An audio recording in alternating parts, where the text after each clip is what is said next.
Here at Crowhill, we're always drawn to artists who approach music uniquely, are multi-disciplinary, and who have stepped away from obvious paths to forge their own. Our journey to meet one of these rare individuals took us northwest from Edinburgh, through the brooding mountains of Glencoe, past the edge of the earth beauty of the Ardnamurchan Peninsula, and finally to the quiet shore of Loch Isle in the West Highlands.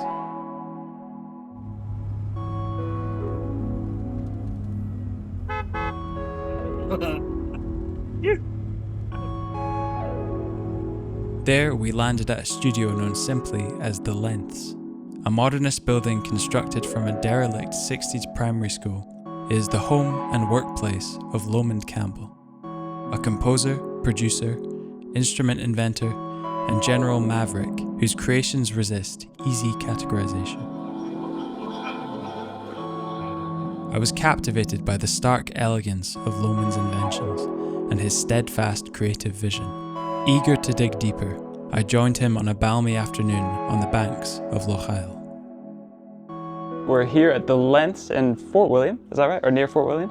It's just outside, it's over the water, so we're in Akafubo. Yeah, Akafubo. Okay, cool. With Ziggy, who owns the studio and runs it. Yep. And we're going to do a wee tour, if that's cool. Yeah. Just to check it out. Let's do it. Yeah, great. Please lead the way. Come on in. So it was an old primary school. Great. It was built in 1966. One of these kind of modernist buildings, and it was up for sale in 2014. So we bought it as a wreck, basically, and just did it up over like 5 years. And now it sort of functions in different ways. I use it to build machines. We use it as a recording studio. There's an apartment so people can come and stay, so we can do residential stays. And we've got a workshop as well, and it's a house. So great. It Multi-purpose. functions in many different ways. So in the past, I've used it as a live room, so it's got a nice kind of lively sound. Mm-hmm. So I used to do more recording in the traditional sense. So I would record myself, or I would record people coming up. Now it's kind of like a project space. So when I'm building stuff, I'm kind of sprawled out through here. So I'll have all the components and drawings and a bunch of computers and stuff lying about. I might make like a little, like I've done just now, I might make like a little scratch studio setup so that I can play stuff back and experiment with sound. Yeah. And then I've got a couple of pianos in here. Mm-hmm. So it's kind of like more like a project room. I don't really see this as a recording studio. It's just a big space that you can get messy in and throw stuff about and experiment. Great. Can we move on to your instruments and what you tend to make or invent even? What would you call it? Are you an inventor of synths? Yeah, I guess so. Yeah, kind of hacker, inventor type thing. This is a harmonograph.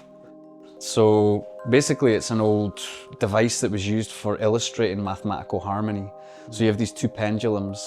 You can get different kinds, but I made one that's got 3 pendulums, 2 linear that just go back and forth, and then 1 rotary pendulum on a gimbal. And it makes these drawings like so. They're basically Lissajous figures. So you just stick a pen in here and it'll do the drawing. It's obviously not set up just now. Yeah. But what I did slightly differently was I attached some sensors to it that I could then connect to, well, first of all, my modular synth. So it would just send triggers out every time it passed here. And I also had a contact mic on this board, so it was picking up the sound of the pen doing the drawing. And I just fed it into my modular synth and created a soundtrack per drawing, and then did it as a project where I sold the drawings and you got a download for the soundtrack as well. This is the latest one that I'm working on. Mm-hmm. So this is called the muonophone. What this does is it has detectors in it that detect muons, which is harmless radiation in the atmosphere. And what's cool about it is the radiation comes from cosmic rays, which are in turn created by huge nuclear events. So every time you hear something, or that's it there. So I'm just turning it up just now so that it lets through each detection. Oh yeah. So that's a muon being detected there. And these muon particles are basically coming from massive events like a planet colliding with another planet, or a black hole tearing something apart, or a star exploding. Wow. So it's kind of compelling to think of this one little event happening here coming from this huge unimaginable So nuclear thing. how does it pick up those things? Is So- that quite a complicated question? It's using these scintillators, these little detectors that can basically pick it up with, because they bounce off like electrons and stuff. So you can detect them. So this is the sort of technology that I'm using from the University of Glasgow. So what we had to do was then take that sensor and figure out how to sort of convert that signal into something that you can then make sense of musically. So in the end, what we've done, it's going to be a performance instrument and an installation. Yeah. So right now I'm been kind of prototyping the installation version. So I've got this quadraphonic setup. So you can hear, if I just sort of reduce or filter out the muon detection, you can hear every time a muon's detected, something musical happens.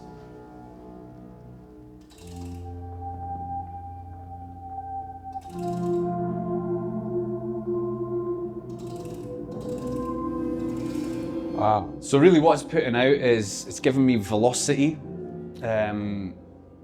that's based on the strength of the muon, and it's just giving me the time every time a muon is detected. Right. So I can then just take that really simple information and spread it out across the system. It's kind of the same as what I did with the Harmonograph. You're just taking simple triggers, spreading it out to make a composition or like a sound design piece, or whatever, however you want to then use that and manipulate that across a musical system. Sure. Yeah. So right now we're doing like a generative thing, or a muon determined composition. So everything's quantized to some degree, and I think with this, there's quite a lot of noise and sound designy elements going on, and eerie kind of stuff happening. So it's purely a trigger. There's no oscillators within it. It's just a trigger. Just a trigger. It's just a trigger. It's just MIDI data. The console has been designed for performance. So although it will be static and just in a room doing its thing, I'm going to do 10 performances with it as well. So I wanted like a big, extravagant, over-engineered console to play around with when I'm doing the performance. So I'll map all these controls to whatever system that I create to then tweak and play and adjust as the performance goes on. So it's kind of like becomes like a duet between the muons. They're determining when things happen, but you can then adjust the sound and tweak it. Yeah. The live room, on one hand having a contemplative atmosphere, struck me as a place to play, and the tactility of Lomond's inventions made it so tempting to just reach out, experiment, and see what sound worlds I could create with them. Music, water, suffering, road. And then gradually it gets more and more glitchy and sort of distorted the more it picks up different sounds. Прощання, сім'я, небо. Lomond then showed me his workshop, the space where he actually constructs his machines. Walking into it, I couldn't help but be reminded of Tom Sachs, the same mix of raw functionality, DIY philosophy, and meticulous detail. So this is the workshop? Yeah, so I do a lot of the building here for these machines that I make. There's like a laser cutter, table saw, a lathe, there's a CNC machine. Yeah. I've got all the bits and pieces you need to make, pretty professional looking devices. I don't see any one space as being any more crucial than the other. And weirdly, I see this as an extension of the recording studio. So it's obviously not somewhere where you would ever record with like machines on and like table saws and welders and stuff. But I do bring audio equipment in here and do a lot of testing and recording and kind of messing about while I'm in here. So you record the equipment itself, or? Well, no, I don't. No. But I mean, I have done. Yeah. Because the welder makes a TIG welder, so it makes a really cool sound. So I have recorded that. Yeah. And I've got one of these geophone microphones that will do like really deep vibration recording. So I've done a little bit of messing about in metalwork, and I've built little sort of percussive instruments, and there's there's bits and pieces everywhere. There's kind of weird, kind of look cool but didn't actually ever do anything, or even like cardboard prototypes for instruments that never got made. That's so cool. You know, what is that was just a meter actually, but I was wanting to use it for something in an instrument, so I just had these old analog meters. So I just sort of wired them up to see if they were still working. They are. So maybe I will use it for something in the future. Yeah. But yeah, there's loads of little bits and bobs lying about. Do you source a lot of your materials pretty locally, or is it? Raw materials? Yeah, the raw materials, yeah. A lot of it has come from, some of it's come from the building. Oh, so wow. we tore out lots of timber that was really nice, old hardwood timber. So some of that stuff up there is, some of the stuff under here is from the building originally. And some of it you have to buy in, you just have to buy in. There are local suppliers, but actually the Iroko that I bought for that muonophone didn't come locally. It came from a guy down south, just because I couldn't find it locally. But yeah, a lot of the stuff is either used or reused, or it's come from somewhere. Because I keep pretty much everything, as you can see. Keep pretty much everything. Looks pretty organized. There's loads of components and stuff. Bits and pieces everywhere. So do you use stuff from like old audio gear as well? Like the innards from an old speaker, you can use that as well? Yeah, I'll reuse stuff, or I'll tear motors out of like cars. Some of this stuff has come from, I think these came from a car. Right. Probably windscreen wipers. That came from a treadmill, that big motor there. Wow. That's from a car. That's from a washing machine. So these will all get used for something at some point. Yeah. But yeah, just try and keep a hold of anything that I think I can hack, or I can maybe make some kind of use of. I'll just keep a hold of it. All the tools and stuff I got for almost nothing. Yeah. There was a really cool period before I moved up here, so like maybe about 12 years ago, you could just buy boxes, job lots of tools for next to nothing. Yeah, and they were all really good. I mean, a lot of this stuff came from Sheffield. And then other bits and bobs I just bought from like clearances. So like somebody will just be selling everything in a workshop for like 100 quid. Wow. And you'll get like, you know, even if you get 5 clamps, you've got like 100 quid's worth of gear. Yeah, oh, that's amazing. So almost everything that I've got in here I got for buttons. Maybe not the bigger machines, you know, the welder and stuff like that. But you know, like that's a beautiful bench grinder. Got that for nothing. Yeah. Next to nothing. Wow. So yeah, it's out there. There is good stuff out there. You can find it. Yeah. After seeing the space, I sat down with Lomond to explore how he works more deeply. I wanted to understand how he uses these machines in his compositions, to explore his visual art background, and how living and working at the Lents has shaped the way he approaches making art. Well, thanks for showing us around, Ziggy. What a beautiful studio.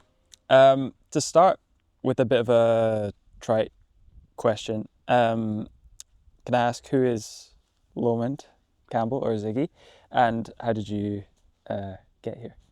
So, well, it's good to sort of clarify. Lomond Campbell is the name that I use to perform, really. Yeah. And it was gifted to me by my friend. He took a photo of me in front of the Lomond Hills in Fife, and then it went, you should be called Lomond Campbell. And then I supported him on tour, and we used that name, and it just sort of became like a stage name. Right. In terms of how I got here, I moved up here in 2014. So my girlfriend and I were living down in Edinburgh, and we just saw the building for sale. It's an old primary school, so it was for sale, but the Highland Council just wanted rid of it. So it was a really good price, and it just seemed like a really good opportunity. And Edinburgh was changing at the time. It was becoming really expensive to live there. So it felt like the only way forward. It felt like the only thing to do. So we just took a massive leap and moved up. And it's weird, there was nothing here. It was like, it wasn't connected. There was no electricity, there was no water. And that's all we had. So we just had to move in to this sort of derelict building that was really still the school. So it hadn't been cleared, hadn't been emptied at all.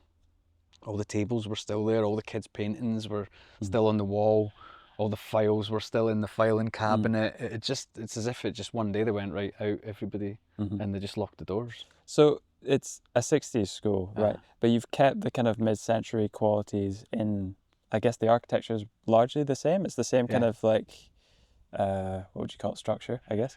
And the inside, the interior is very mid-century inspired, I can see. Yeah. That was intentional, I'm guessing, as well. Yeah, so that's our taste. So like, I remember buildings like this when I was a kid. There was a lot of primary schools in rural areas. I grew up in the borders, and I remember seeing this type of building. They're kind of cheap looking, porta-cabin-y looking buildings, but if you look past that, you've got this amazing modernist structure. And actually, it was built in 1966, and the system is called the Derwent system. So it's an architectural system where it would be really easy to expand. So if the population expanded really quickly, the whole structure can be changed quite quickly, and it can be expanded up another floor and outwards as well pretty easily. Inside, everything's movable, so like it's this modular system that it's based on, so you can move walls well, not quickly, but relatively easily. So it was kind of cunning. I guess it was cutting edge design for the time. But I think these modernist houses pop up on the market and they're an absolute fortune. But this was like a little shortcut into that. You know, it was a good price for what you got. The building's 300 square meters. So it's quite big. And there's a lot of potential for what you could do with it in terms of what we wanted to use it for, which was to work from and to live in. So with kind of the visual element and what you do, like with instrument design and with the interior of the studio and everything, do you have like a visual art background? So I went to art school up in Aberdeen. I studied sculpture. So yeah, and then really when I left art school, really I formed that art collective almost as a continuation to just keep the kind of art school vibe going. And so everything was really visual that we did, even though we were probably a band first and foremost really, but you know, we did all our own sleeves and we did these installations and made music videos and stuff like that. All this sort of visual element of music, which now I do all that on my own for all the Lomond Campbell stuff. You do all the album covers? I do all the sleeves and I do all the photography. I do all the videos. I do everything. It's partly just because we're so remote and we don't really have a network of people that you can lean on for that kind of thing, or the budget for it. So I just do it all myself. Right. Wow. Amazing. But I like it. I like all that side of it. Yeah. So, with regards to the machines, as you call them, is it loop, the tape loop one, and muo? Yeah. They both have kind of a chance element to them. Yeah. And I was wondering how, like, in your process creatively, how you balance, like, intention and the chance through the machines, like trusting the machines to do their thing. Yeah, so it's probably that thing where you're trying to like bottle lightning, you're trying to get that little magic moment of something really unexpected. It's quite difficult. I don't always get it right. Like we were talking about the unsung machine that I made for an exhibition last year. I did it all in Max MSP, and I think I was so bogged down with the technical side of it and what you could do and all the possibilities that I'd stopped listening. So it's okay. It's okay. It's just not quite what listening back, it's not quite how I heard it or I imagined it beforehand. So maybe didn't quite get it right with that. But there's other projects like Loop I thought came out really well. Do you still have one of those, or was that a one-off? It was a one-off for a friend of mine, but he still uses it. Yeah.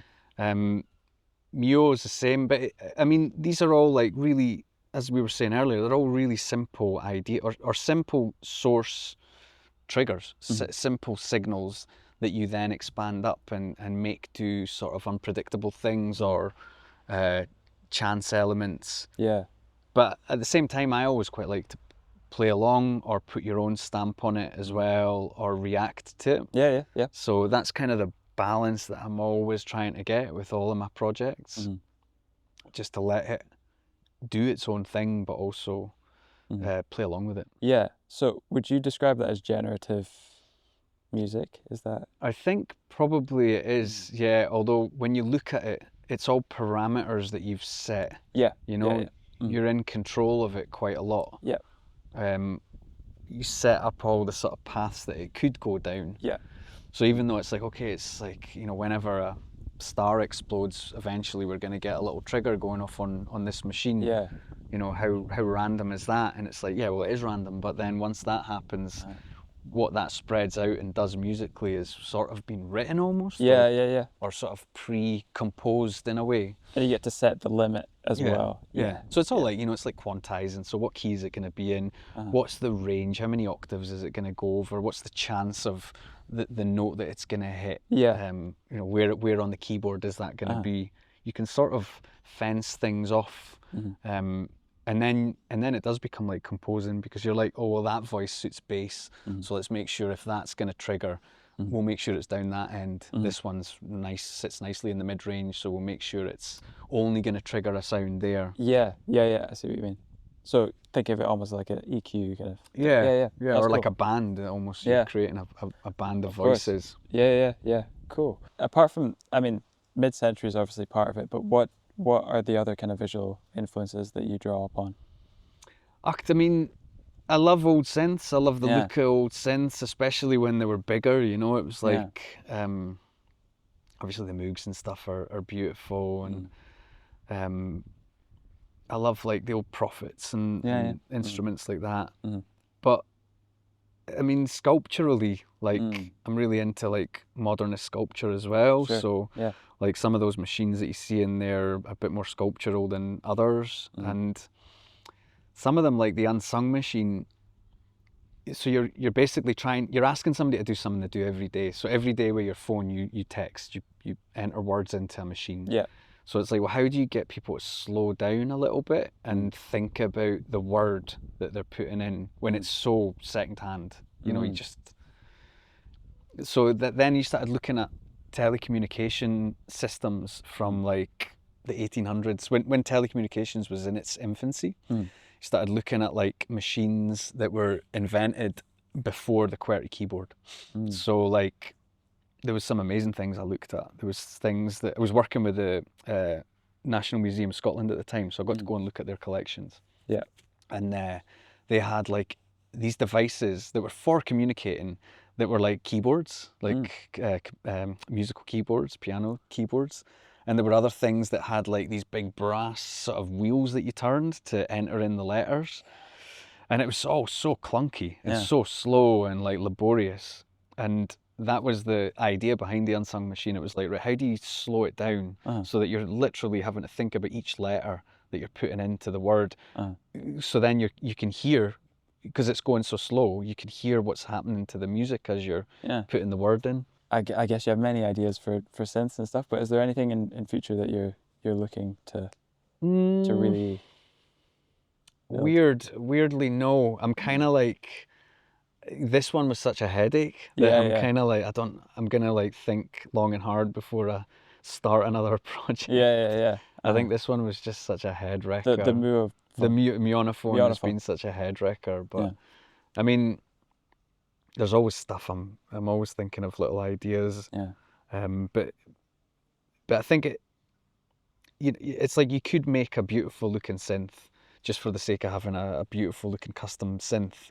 That's fine. Like I'm up for that. But I kind of like a concept as well. Yeah. So like the concept with the muonophone is just to sort of listen to these sounds and just try and imagine what it is that's creating it. Like what's happened. As a world just ended, as a whole civilization ended, and it's just resulted in that tiny little G being played, you know, or like a little click or beat or something. Yeah. I just think it's really fascinating to think of things that way. Or with the Unsung machine, it was like, you know, think about your words, think about the meaning behind them, the weight of them. You know, or the Harmonograph was maybe more of an experiment, just for the sake of it. But some of the other ones, there's sort of concept behind them. So I quite like instruments that are a bit conceptual. Yeah. Yeah. Oh, interesting. That's really cool. Here at The Lens, Lomond has built his life around the confluence of elegant visuals and sound. From the cosmic underpinnings of the muonophone to the conceptual simplicity of the loop machine, Lomond has carved out a very niche practice. What I find most inspiring is the building of these machines is not driven by any real commercial purpose, with many being standalone, not for sale, and only for his own personal exploration. This speaks to his unquenchable creative spirit and his desire to always shake up his creative process if it ever becomes stale or lacking in momentum. He is a one of a kind, and I feel very privileged that he let us into his world for a little while.